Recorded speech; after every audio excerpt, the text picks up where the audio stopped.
Ever feel like you're waiting for happiness?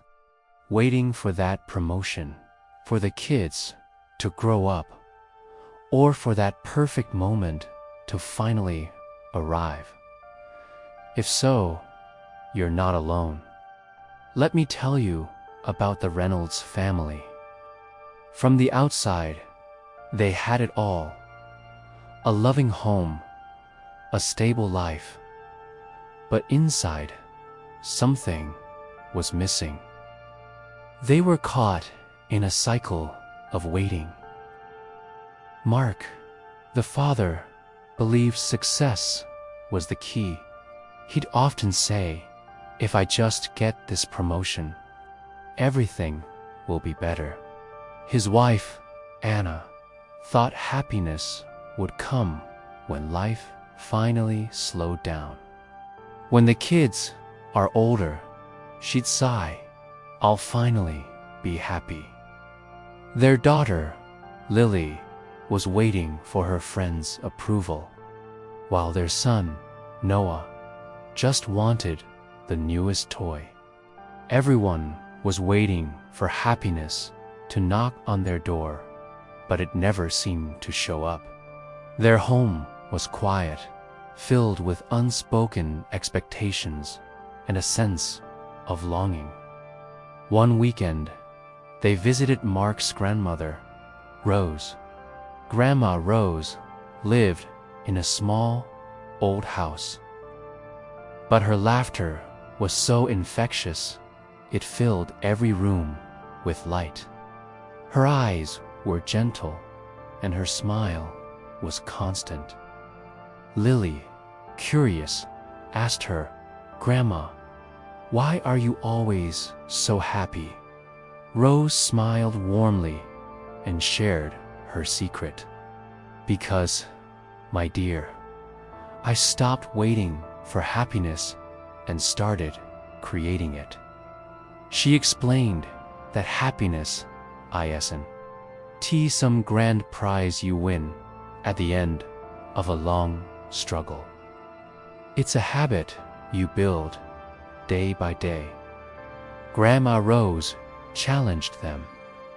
"For 1 week," she said, "each day, do one small thing that brings you joy, without expecting anything in return." The family was skeptical, but they agreed to try. That Monday, Mark surprised everyone by coming home early to cook dinner. The smell of his cooking filled the house, replacing the usual silence. On Tuesday, Anna pulled out her old paintbrushes and started a new canvas, something she hadn't done in years. She felt a spark of her old self returning. Lily, inspired, wrote a kind note to a classmate who was having a tough time. And Noah, without being asked, helped a neighbor carry in their groceries. Slowly but surely, something began to shift. The smiles in the Reynolds home felt lighter and more genuine. Their evenings together became warmer, filled with stories instead of screens. The tension that once hung in the air started to dissolve, replaced by a gentle sense of connection. By the end of the week, the house felt completely different. The bills were still there, the problems hadn't magically disappeared, and life was still stressful. But now, there was also laughter. Real, heartfelt laughter. Mark had a breakthrough. He realized happiness wasn't waiting for him at the top of the corporate ladder. It was in appreciating the small moments, like cooking for his family. Anna understood that happiness wasn't about having a perfect, stress-free life. It was about being present and making time for her passions.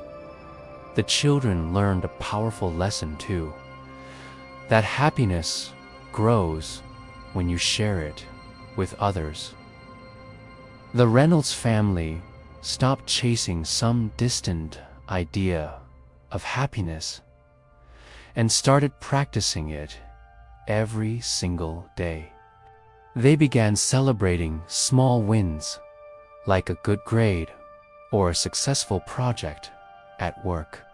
They made a conscious effort to spend quality time together, talking and listening. They chose gratitude over complaint. Their life didn't become perfect overnight, but it became incredibly meaningful. The moral of their story is simple but profound. You don't find happiness, you create it. You build it with every act of kindness, with every moment of gratitude, and with the choice to live fully in the present. Happiness isn't hiding somewhere in the future. It's right here, ready to be built by you, one small intentional choice at a time. So, what's one small thing you can do today to create your own happiness? Thanks for watching.